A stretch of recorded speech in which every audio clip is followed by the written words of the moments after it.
इस वीडियो में हम क्वेश्चन नंबर 6 करेंगे, प्रश्नावली 10.5 वृत्त चैप्टर से क्लास 9 मैथ्स। अब देखो यहां पे फिगर गिवन नहीं तो हमें स्वयं बनाना है। एबीसीडी एक चक्रीय चतुर्भुज है, तो सबसे पहले देखो चक्रीय चतुर्भुज क्या होता है। देखो ये एक वृत्त है, पहले एक वृत्त बनाते हैं, और चक्रीय चतुर्भुज होता है इस वृत्त के अंदर एक ऐसा चतुर्भुज जिसके चारों शीट्स इसे टच करें।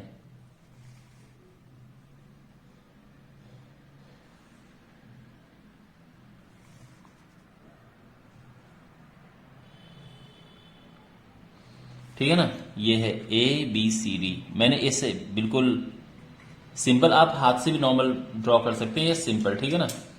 ऐसा नहीं कि कोई पर्टिकुलर एंगल पे बनाना है, एक सिंपल फिगर है जिससे हमें एक आइडिया लग जाए कि किस तरह से ये है।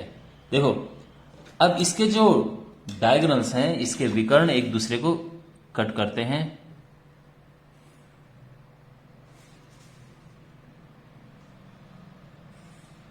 किस पे? ई पे, तो ये ई है, ठीक है। अब इसमें दिया है angle D B C 70 degree, तो एंगल डी बी सी जो है 70 डिग्री है,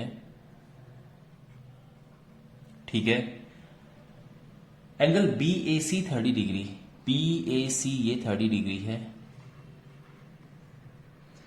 और हमें फाइंड करना है B C D. B C D यानी हमें ये फाइंड करना है कि ये क्या है,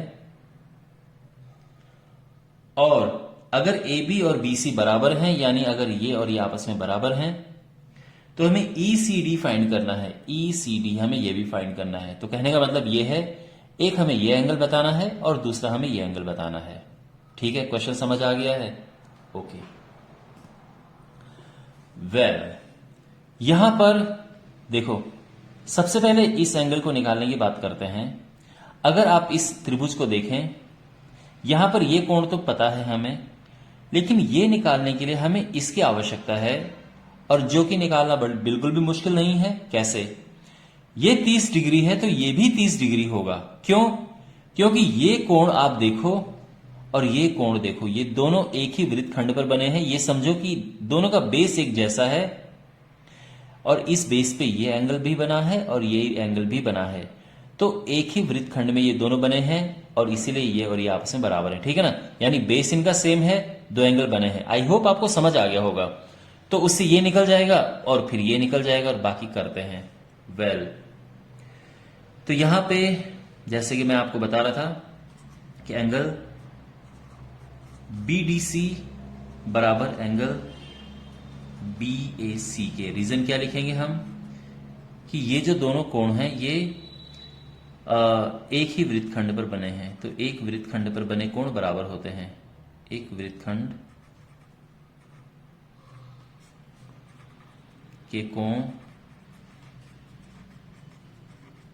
बराबर होते हैं, ठीक है ना। ओके, तो इससे क्या मिलेगा हमें? एंगल बी डी सी मिल गया है, और वो है 30 डिग्री, क्योंकि बी ए सी 30 है तो ये भी 30 डिग्री। अब ये 30 है, ये 70 है, तो ये आराम से निकल जाएगा। त्रिभुज बी सी डी में इसमें angle C B T plus angle B D C plus angle B C D, ये 180 डिग्री है। क्यों?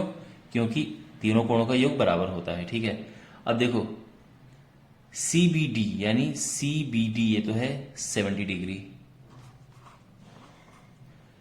बी डी सी ये 30 डिग्री है, क्योंकि ये 30 था, अभी हमने निकाला ऊपर,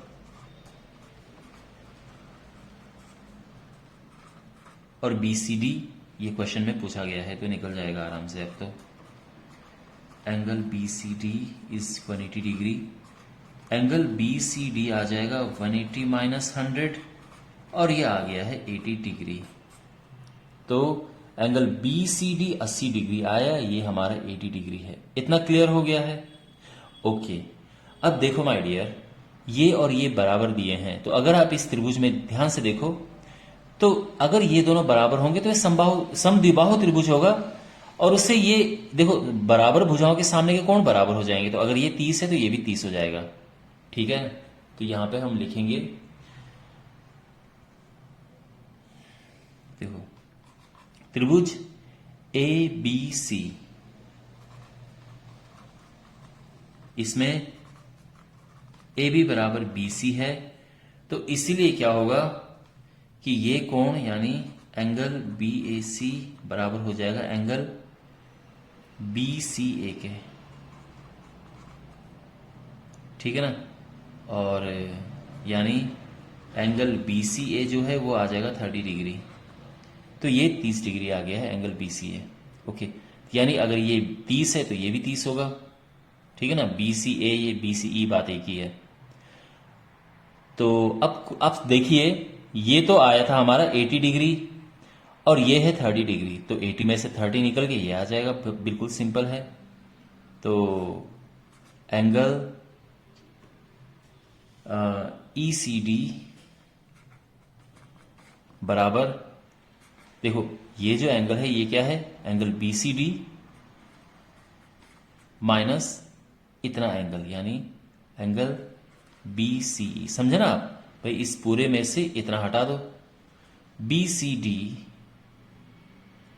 ये हमारा है, बी सी डी कितना है, ये 80 डिग्री, और बी सी ई, तो बी सी ई या बी सी ए बात एक ही है, ये हम अभी निकाल चुके हैं, ये इसके बराबर था, और ये हमारा आंसर 50 डिग्री आ चुका है। ठीक है ना, तो हमारे आंसर, एक ये आंसर और एक ये आंसर है हमारा। ठीक है, ये 80 डिग्री और उसमें से 30 माइनस करके 50 आ चुका है। मैं उम्मीद करता हूं कि आपको ये समझ आया होगा। Thanks for watching.